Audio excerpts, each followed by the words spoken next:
निर्वाचन विभाग ने नई नियमावली के तहत मतदाताओं को कई सुविधाएं प्रदान की है। तमाम मतदाताओं का नाम आधार कार्ड से लिंक किया जाएगा। आधार कार्ड से लिंक करने के लिए वोटरों को अब सीधे वेबसाइट के माध्यम से या फिर ऐप के माध्यम से भी जोड़ा जाएगा। हालांकि यह सुविधा स्वैच्छिक है।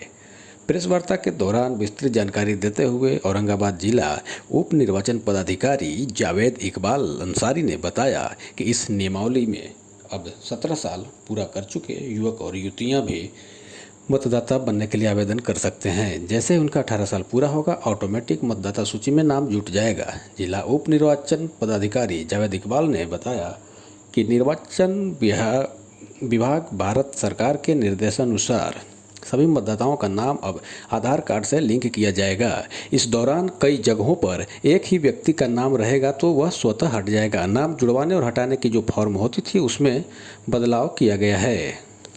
अवेलेबल रहेंगे और एक सप्ताह के भीतर सभी बीएलओ के पास सभी प्रखंड कार्यालयों में भी फ्री में अवेलेबल रहेंगे। आप इसका उपयोग करें, पुराने फॉर्मेट्स के उपयोग से बचें। समझ रहे हैं ना? आज के डेट तक 18,78,999 वोटर हमारे यहाँ रजिस्टर्ड हैं, कुल वोटर। 1 अगस्त से इन सभी मतदाताओं का आधार नंबर कलेक्ट करना और निर्वाचक सूची के साथ उसको सीड करना तथा उस निर्वाचक का ऑथेंटिकेशन करना, इसकी प्रक्रिया हम लोग शुरू करने जा रहे हैं।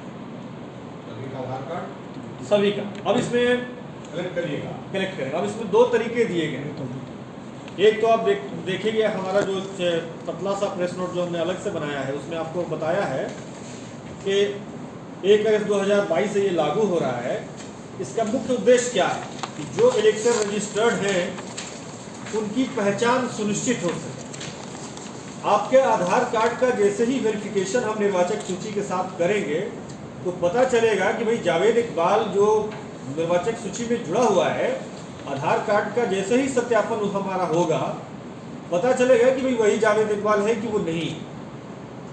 क्योंकि हमारा डेटा तो आधार कार्ड का आप जान रहे हैं कि आई और फिंगरप्रिंट और दिस दैट सारा डिटेल उसमें है। अभी अगर कोई आदमी फर्जी तरीके से अपना इधर उधर नाम करा सकता है, किसी के नाम पर अपना नाम बदल के करवा सकता है, तो जैसे ही ऑथेंटिकेशन होगा निर्वाचक सही में जावेद इकबाल है कि नहीं ये पता चलेगा। दूसरा चीज क्या होगा, उसका ऑथेंटिकेशन हो जाएगा। इसके लिए सरकार ने जो विधि बताई है, कमीशन ने जो विधि बताई है, इलेक्शन कमीशन ने 2 तरीका बताया है। एक है कि ऑनलाइन और दूसरा है ऑफलाइन। ऑनलाइन करने में भी 2 तरीके दिए गए हैं। एक ऑनलाइन करने का तरीका है कि इलेक्टर जो खुद से करता है कि आपके पास ऑलरेडी आधार कार्ड है, आपको पता है, आप सर आधार कार्ड में ये समझिए कि ऑनलाइन ये कैसे हो सकता है। इसके लिए हमारे पास 5 प्रकार के प्लेटफॉर्म हैं। हम लोग इसको NVSP एक पोर्टल है, नेशनल वोटर सर्विस पोर्टल, उसके थ्रू आवेदन करते हैं। BLO जो हमारे हैं उनके मोबाइल में एक ऐप दिया हुआ है, गरुड़ा ऐप के थ्रू कर सकते हैं। एक वोटर हेल्पलाइन ऐप है VHA, उसके थ्रू हम लोग कर सकते हैं। वोटर हेल्पलाइन ऐप जो मोबाइल के थ्रू, एंड्रॉयड मोबाइल से आप उसको डाउनलोड कर लेते हैं। ERO नेट के थ्रू भी हम लोग इसको कर लेते हैं। एक वोटर पोर्टल है उसके थ्रू भी हम लोग करते हैं। VHA ऐप जो है आप सबके मोबाइल में पहले से भी है। इन सारे पोर्टल्स पर भी ये सारी चीज़ें 1 अगस्त से प्रभावी हो जाएंगी। अब इसमें जैसे ही आप जाएंगे वोटर का ऑथेंटिकेशन और वेरिफिकेशन करने के लिए, अगर मैं ही हूँ जावेद इकबाल, मैं मान लेते हैं कि VHA से गया, VHA voter helpline app mobile app है, इसके थ्रू मैं क्लिक करके जाता हूं, तो हमको सिर्फ अपना वो मोबाइल नंबर जो कि हमने आधार कार्ड के साथ लिंक किया हुआ है उस नंबर को इसमें फीड करना है। उस पर एक OTP आएगा, उस OTP को हम इसमें वेरीफाई कर देंगे, ऑटोमेटिक मेरा लिंक हो जाएगा और वेरीफाइड भी हो जाएगा। एकदम सिंपल प्रक्रिया है। अब मान लेते हैं कि आधार कार्ड के डेटा में और वोटर लिस्ट के डेटा में थोड़ा चेंजेस, तो वैसी स्थिति में दिक्कत होगी। तो दिक्कत होने की स्थिति में हम लोग क्या करेंगे कि ऑनलाइन फॉर्म 6B को भर दें। आपके वोटर पोर्टल पे, वोटर हेल्पलाइन ऐप पे, गरुड़ा ऐप पे, सभी पर ये फॉर्म 6B अवेलेबल है। 6B में ज़्यादा डिटेल नहीं देना होता। 6B आप देखेंगे बहुत, तो 1 पेज का छोटा सा फॉर्मेट है। आपको मैं एक बार उसको दिखाना भी चाहूँगा। Smart card, driving licence, pad card, pan card या एनपीआर का स्मार्ट कार्ड या passport, pension document with photograph, service identity, official identity card या यूनिक आइडेंटिटी यूडीआईडी का कोई कार्ड है तो इनमें से किसी एक की छायाप्रति देनी हो, तभी ऑथेंटिकेट हम कर सकेंगे कि आपके पास आई कार्ड नहीं है। तो सर जावेद जी के द्वारा विस्तार से बताया गया है और आप जानते हैं कि इलेक्शन में निर्वाचक सूची अगर शुद्ध है तो निर्वाचन की जो संपूर्ण निर्वाचन प्रक्रिया को हम लोग पूरा चुनाव इसी पे डिपेंड करता है कि निर्वाचक सूची हमारी कितनी शुद्ध है और कितनी प्रमाणिक है।